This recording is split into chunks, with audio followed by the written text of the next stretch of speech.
നമസ്കാരം, കർമ്മ ന്യൂസിലേക്ക് സ്വാഗതം. സപ്ലൈകോയിൽ നടന്ന ക്രമക്കേടുകൾ കണ്ടെത്തിയതിനെ തുടർന്ന് 2 വനിതാ ജീവനക്കാർക്ക് സസ്പെൻഷൻ. സപ്ലൈകോ കേന്ദ്ര കാര്യാലയത്തിലെ ഡെപ്യൂട്ടി മാനേജർ വിമ്മി ഡേവിസ് അക്കര, സീനിയർ കമ്പ്യൂട്ടർ ഓപ്പറേറ്റർ റീഗ അരവിന്ദൻ എന്നിവരെയാണ് സപ്ലൈകോ ചെയർമാനും മാനേജിംഗ് ഡയറക്ടറുമായ MS ജയ സസ്പെൻഡ് ചെയ്തത്. ഇരുവർക്കുമെതിരെ വിജിലൻസ് അന്വേഷണത്തിനും സർക്കാർ ശുപാർശ ചെയ്തു. സപ്ലൈകോ ഹെഡ് ഓഫീസിലെ MS വിഭാഗത്തിൽ സർക്കാരിന്റെ സംസ്ഥാനതല ഇൻസ്പെക്ഷൻ സ്ക്വാഡ് നടത്തിയ പരിശോധനയിൽ കണ്ടെത്തിയ ക്രമക്കേടുകളുടെ അടിസ്ഥാനത്തിലാണ് ഇരുവരുടെയും പങ്ക് വെളിച്ചത്തായത്. സപ്ലൈകോ ഹെഡ് ഓഫീസിലും മറ്റ് പലയിടങ്ങളിലും കമ്പ്യൂട്ടറുകളും സോഫ്റ്റ്വെയറുകളും വാങ്ങിയതിൽ കോടികളുടെ ക്രമക്കേടാണ് നടന്നത്. സപ്ലൈകോയിൽ വൻതോതിൽ കമ്പ്യൂട്ടർ വാങ്ങുന്നതായി സർക്കാർ തീരുമാനിച്ചിരുന്നു. ഇതനുസരിച്ച് വിദഗ്ധരെ ഉൾപ്പെടുത്തി കമ്മിറ്റി രൂപീകരിച്ച് വിശദമായ പരിശോധനയ്ക്ക് ശേഷം കമ്പ്യൂട്ടറുകൾ വാങ്ങാനായിരുന്നു തീരുമാനം. എന്നാൽ സർക്കാർ ഉത്തരവിന് വിരുദ്ധമായി കമ്പ്യൂട്ടറുകൾ വാങ്ങാനായി രൂപീകരിച്ച കമ്മിറ്റിയിൽ IT വിദഗ്ധരെ ഉൾപ്പെടുത്തിയിരുന്നില്ല. ഇതേ തുടർന്നാണ് സപ്ലൈകോ ഹെഡ് ഓഫീസിലെ താൽക്കാലിക നിയമനങ്ങൾ, MS ഡിവിഷന്റെ പ്രവർത്തനം, computer purchase, FMCG purchase, medicine division, തേയില, പെട്രോൾ എന്നിവയുടെ വിൽപ്പന തുടങ്ങിയ കാര്യങ്ങൾ എന്നിവയെക്കുറിച്ച് വകുപ്പ് തല അന്വേഷണം നടന്നത്. താൽക്കാലിക നിയമനത്തിലൂടെ സപ്ലൈകോയിൽ എത്തിയ വിമ്മി പിന്നീട് സ്ഥിരമാവുകയായിരുന്നു. കമ്പ്യൂട്ടറിൽ BTech ബിരുദം വേണമെന്നിരിക്കെ യോഗ്യതയില്ലാത്ത ഇവർ പിൻവാതിലിലൂടെയാണ് സ്ഥിര നിയമനം നേടിയതെന്ന ആരോപണം നിലവിലുണ്ട്. തുടർന്ന് നടന്ന അന്വേഷണത്തിൽ ഇന്റർവ്യൂ ബോർഡ് ഉദ്യോഗാർത്ഥികൾക്ക് നൽകിയ മാർക്കറ്റിന്റേതടക്കമുള്ള രേഖകൾ ഓഫീസിൽ കണ്ടെത്താനായില്ല. മാത്രമല്ല, സപ്ലൈകോയിൽ സർക്കാർ അംഗീകരിച്ച സ്റ്റാഫ് സ്ട്രെങ്തിൽ ഡെപ്യൂട്ടി മാനേജർ എന്ന തസ്തികയും ഉണ്ടായിരുന്നില്ല.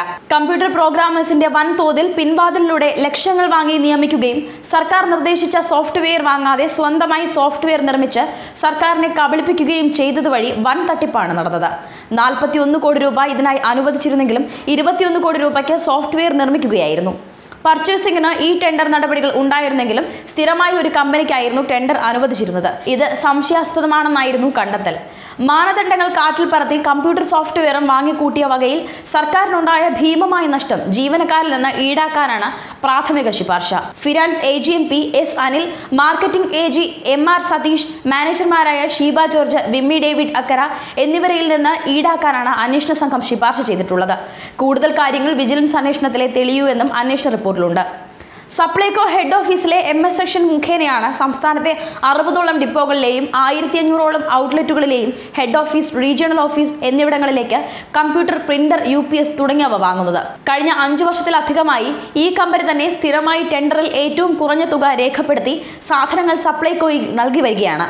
അന്വേഷണ സംഘത്തിന്റെ പരിശോധനയിൽ പ്രീ ക്വാളിഫിക്കേഷൻ ടെൻഡറിൽ ഒരു കമ്പനിക്ക് മാത്രം നൽകാൻ കഴിയുന്ന തരത്തിൽ പ്രത്യേക മാനദണ്ഡം നിശ്ചയിക്കുകയും MS manager, audit manager, IT വകുപ്പിൽ നിന്നുള്ള പ്രതിനിധി തുടങ്ങിയവരടങ്ങിയ ടെക്നിക്കൽ കമ്മിറ്റി അംഗീകരിച്ച് ഈ കമ്പനി മാത്രം കുറഞ്ഞ ടെൻഡർ നൽകിയതായി കാണിച്ച് വർഷം ശരാശരി 400 കമ്പ്യൂട്ടറുകളും അനുബന്ധ ഉപകരണങ്ങളും ഈ കമ്പനിയിൽ നിന്ന് വാങ്ങിയിരുന്നു. സ്റ്റോർ പർച്ചേസ് മാനുവലിലെ വ്യവസ്ഥകൾക്ക് വിരുദ്ധമായുള്ള നടപടികളാണ് സപ്ലൈകോയിൽ കാലങ്ങളായി നടന്നു വന്നിരുന്നത്. കഴിഞ്ഞ 5 വർഷമായി ഒരു കമ്പനിയാണ് സ്ഥിരമായി ടെൻഡറുകൾ ലഭിച്ചിരുന്നത്.